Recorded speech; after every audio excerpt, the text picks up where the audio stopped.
Americans are running out of money. How did we get here, and what does this mean for you as an individual as well as the country as a whole? Let's go ahead and dive into this. First, let's start with a little bit of the history. Let's go back to 2020 to 2021. Americans were actually saving at a record-breaking rate. As a percentage, this is the highest rate that Americans were saving in decades. And this is something that was a little bit unprecedented. So no one knew exactly where this was going to go, but it overall was a good thing that Americans were being able to save money. Now, unfortunately, what this led into was more spending as they burned through some of these savings as a result of actually having money in the first place after the pandemic situation. Now, as inflation was starting to hit as well, more of this money was being burned through than initially anticipated, and it was by less choice as well. Now, while consumer spending was up anyways, inflation was hitting people hard and forced people to burn through their savings at an increasing rate. Now, this is where things start to get a little bit messier. As Americans were burning through their savings, credit card debt has surged and reached a record-breaking $1 trillion amount. This is an amount that is clearly not the result of healthy spending on a credit card to boost your credit score and things like that. This is a result of people needing to borrow money to pay off bills, and this is backed by some research done that showed that Americans are paying for groceries using some sort of loan. This is a very critical scenario where people don't have the money to get by and are needing to do so with other means. So not only do they not have the money to go ahead and get by as a whole with their savings dwindling, they also now have to rely on loans, which of course are very problematic with high interest rates, meaning that you're only going to tumble into more and more debt going forward. Okay, so this shows us where the money was starting to come from in the form of 2020 to 2021 through savings during the pandemic, where the money was going through spending, whether that's consumer purchases, other forms of inflation, housing, all these things. And finally, we have one more factor, which is the fact that student loan repayments are restarting for millions and millions of Americans, and the average payment is roughly $500. Now, this accounts for many different things, including graduate degrees, and there are new payment plans coming out, but the range is definitely looking like it's going to be in the $300 to $500, which is a huge amount. And when you consider that most Americans are already turning to loans for things like groceries and whatnot, this is going to put a huge dent in their spending.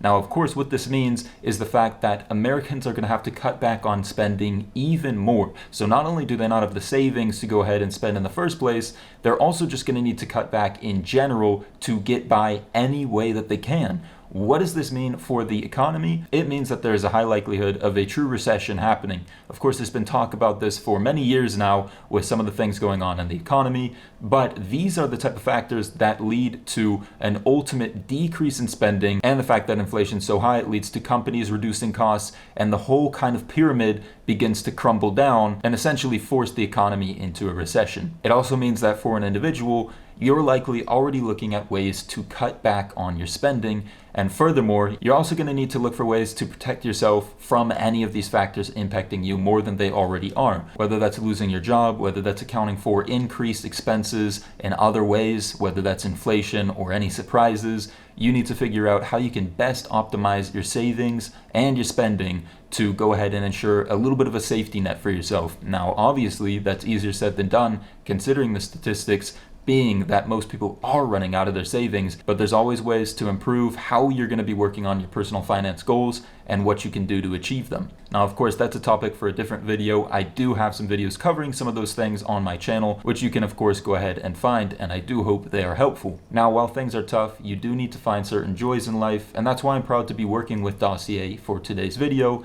They provide high quality but affordable scents for your daily life. Dossier reproduces classic high-end luxury scents at a fraction of the price, keeping the exact same high quality by cutting out all the expenses in the brand tax. All scents are $59 or less, while designer scents range from $50 up to $280 in retail. Woody Tobacco is my newest addition, and it's inspired by Replica Jazz Club, which usually costs $135. The scent is described as a cigar dipped in honey. There are free exchanges and returns forever.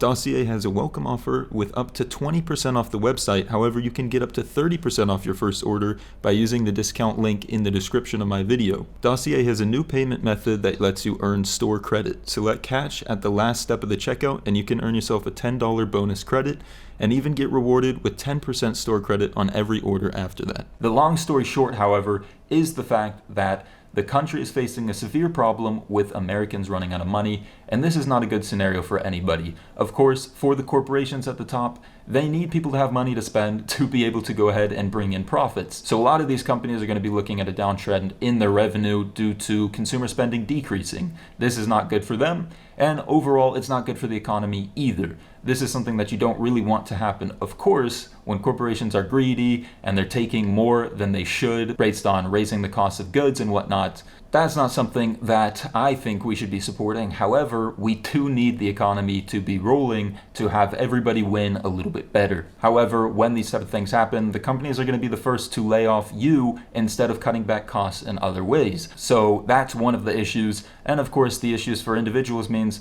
the quality of life might decrease and there's going to be more problems that arise. Now, what is the government trying to do to impact this and make things better? Well, their whole thing has been about a soft landing, finding the right balance between adjusting interest rates and every other aspect of the market. It's not an easy job. Of course, it's very hard to predict as well. We don't know where we're going to end up. But at this point, with them raising interest rates, it's making things a little bit harder on everybody right now to hopefully lessen the blow later. That's not something that I can really comment on too much. No one really can. There are many factors involved and we're just going to need to see how it plays out. But that's the situation we're in now. If any of this information did help you out, I would appreciate a like to this video and subscribing to the channel to keep up with more business, finance, tech, and money news. Of course, comment down below if you have any questions. I'll do my best to answer them, and I'll see you later. Thanks for watching.